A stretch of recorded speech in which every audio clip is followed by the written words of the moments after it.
Bonjour, nous allons voir ensemble le montage de la rando.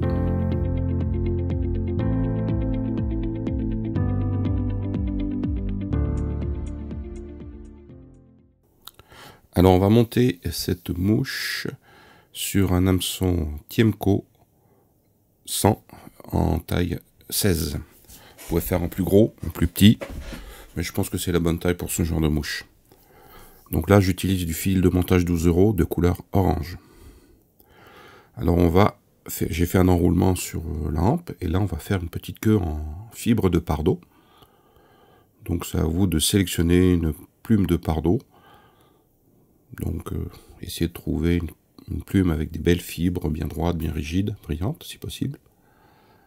Donc une fois que vous avez trouvé votre bonheur, vous allez prélever la plume et on va aussi prélever sur cette plume des fibres pour former la queue. Voilà, je mets les fibres perpendiculaires au rachis. J'attrape un petit toupet de fibres, je les arrache. Et vous voyez, je les tourne dans mes doigts, je fais comme ça, c'est pour bien les regrouper. Voilà, une fois que c'est prêt, donc il va me rester plus qu'à les attacher sur la rampe de l'hameçon. Donc là, je mets les fibres sur le côté et je les attache. Voilà. Donc je les ai mis sur le côté pour éviter que ça bascule dans l'autre sens. Donc si je regarde, ouais, donc c'est pas, ouais, je suis pas trop au-dessus, mais bon, ça va aller. Donc une fois que sont placés, je fais un enroulement sur la longueur de la hampe qui correspondra au corps, et je vais supprimer l'excédent des fibres de pardot. Ouais, juste à couper devant. Donc bien enlever toutes les fibres qui peuvent dépasser, ça c'est important. Et là, je vais revenir avec le fil de montage au niveau de la queue. Donc je reviens au niveau de la queue parce que je vais attacher ce qu'on appelle un herle de pan de teinté orange de chez Polish-Kill. Donc vous allez prendre un herle. Donc c'est des herles de pan qui sont ébarbés, teintés et mis en sachet individuellement. Voilà. Donc ça vous gagnez beaucoup de temps pour faire des mouches. Alors là je retourne, vous voyez la fibre, je regarde bien, et je vais enlever l'extrémité. Je vais l'attacher par l'extrémité. Donc ça va partir fin et s'élargir au fur et à mesure que je vais enrouler sur le corps. Donc là je vais attacher le herle sur la hampe de l'hameçon, on y va tout doucement. Voilà, si vous regardez, j'ai mis la partie que j'attache, correspond à la longueur du corps. Comme ça, il faut que ça soit tout le temps bien régulier. Voilà, j'arrive ici. Donc là, c'est bien attaché. Et là, je vais faire une demi-clé, petit nœud tout simple, pour bloquer le fil de montage. Parce que là, pour l'instant, il ne me sert plus à rien. Il va plus m'embêter qu'autre chose. Donc je vais le couper, le supprimer.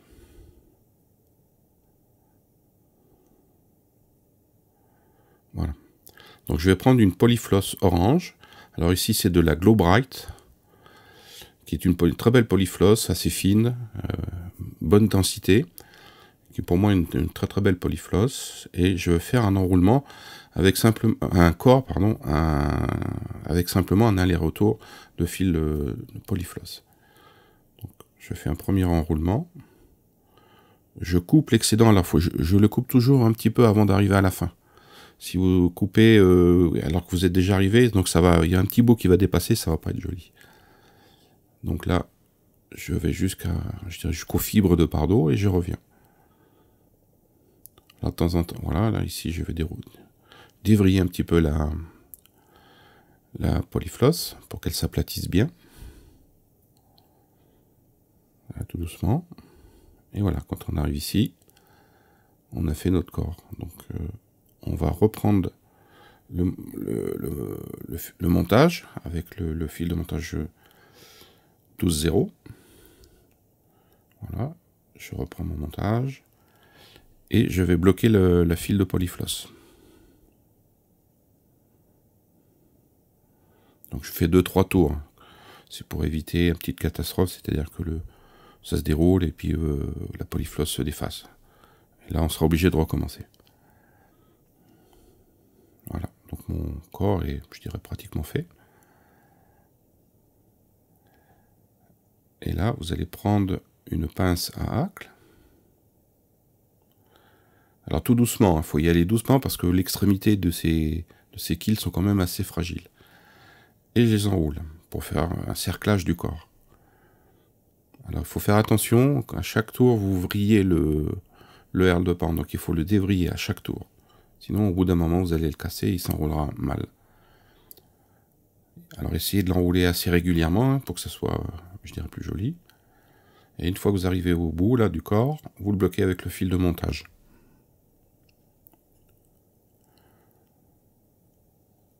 Donc, on enlève l'excédent. Donc là on est sur un petit hameçon, hein, numéro 16, hein, donc c'est pas toujours facile. Donc là je vais refaire une demi-clé pour toujours assurer mon montage, pour éviter que mon herle de pan se défasse. Alors on va prendre de la résine Solares UV, c'est de la fine. Vous voyez, avec son petit bec métallique qui vous permet d'appliquer avec précision et avec parcimonie la résine. Donc là on va y aller.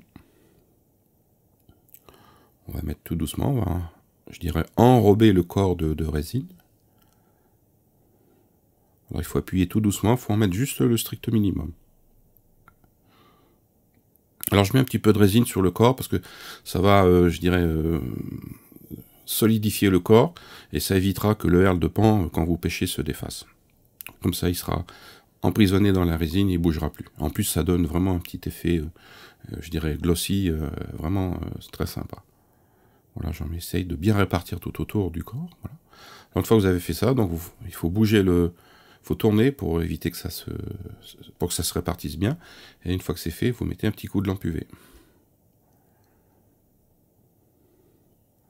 Voilà, il faut rester au minimum une quinzaine de secondes hein, pour que ça soit bien figé. Alors là, vous allez prendre pour la même polyfloss, vous allez tirer un petit peu et vous allez couper un morceau de polyfloss. Vous allez la doubler. Vous voyez, ça fait un petit anneau, vous coupez. Et là, je vais ajuster la longueur, juste ce qu'il me faut. Voilà. Et ça, ces deux fils de polyfloss, je vais les attacher juste au-dessus de la hampe. On va s'en servir pour faire une sorte de petit sac à l'air de couleur orange. Donc là, je fais des enroulements, je reviens sur le corps et j'attache mes deux fibres de polyfloss. Voilà, je m'assure que ça soit bien au-dessus. Une fois que c'est fait, je fais des enroulements pour bien la bloquer. Voilà, on la replace pour que ça soit bien centré au-dessus. Et on coupe ce qui dépasse.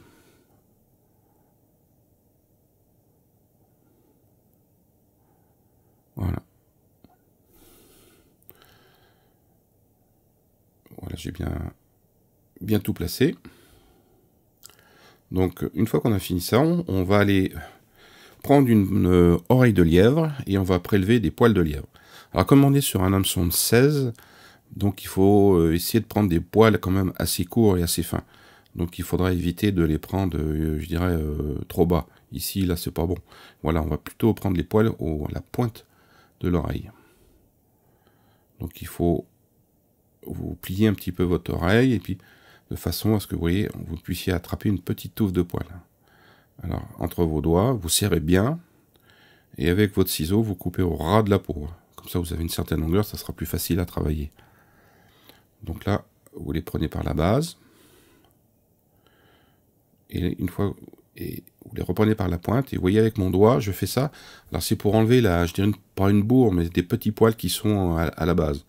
Et qui serait là, qui ferait une trop grosse, ça ferait une grosseur trop importante et ça serait très difficile à enrouler. Donc là, j'aère vraiment les poils. Donc je vérifie si les pointes sont bien alignées, c'est bon. Et là, vous voyez, vous gardez bien entre vos doigts les poils comme ça, c'est-à-dire tenus par la pointe. Parce que quand vous allez continuer le montage, vous allez devoir, avec ces poils entre les doigts, faire votre dubbing look, et ainsi de suite. Alors si vous avez des difficultés, pour faire ça, je vous conseille le Magic Tool de chez Petit Jean. Voilà. Donc on va faire le dubbing loop. Donc le doigt. On n'a pas besoin d'en faire un très long, hein. Il faut prendre juste ce qu'il faut. Ici, je fais 2 tours autour du dubbing loop pour bien le fermer. Je prends mon twister que je vais mettre dans la boucle et en attente. Et voilà, je reprends mes poils que j'avais entre mes doigts et je les place dans la boucle.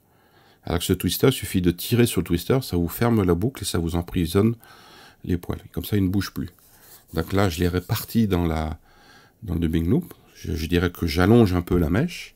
Et je mets un petit coup de ciseau à la base pour raccourcir un petit peu la base. Voilà. Donc je fais attention que tout soit bien aligné. Et une fois que tout est bon, vous torsadez, vous twistez. Alors comme une collerette en lièvre, hein, vous rabattez tout en arrière. Alors l'avantage c'est que c'est des poils un petit peu creux, donc ils se rabattent bien en arrière. Et vous formez votre collerette. Alors vous pouvez faire des collerettes un petit peu plus légères ou bien fournies, ça dépend. Il y a plein je dirais, de variantes de cette mouche. Voilà, une fois que vous avez fini d'enrouler, vous tirez bien, il faut bien tout tirer vers l'arrière pour bien dégager l'œillet et pouvoir avec le fil de montage tout bloquer.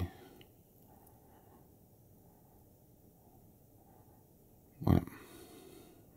Une fois que tout est bloqué, vous faites 2-3 tours, vous posez votre fil de montage, vous le mettez en attente, et vous coupez le dubbing loop, le fil qui dépasse. Voilà. Et maintenant, une fois que ça c'est fait, on va former la tête. Enfin, pas tout de suite. On va déjà bien fixer tout ça. Là. Et on va rabattre les fils de polyfloss par-dessus. Là, je fais avant une petite demi-clé, toujours pour assurer mon montage. Voilà. Et je rabats. Alors, vous rabattez par-dessus les poils d'oreille de chevreuil.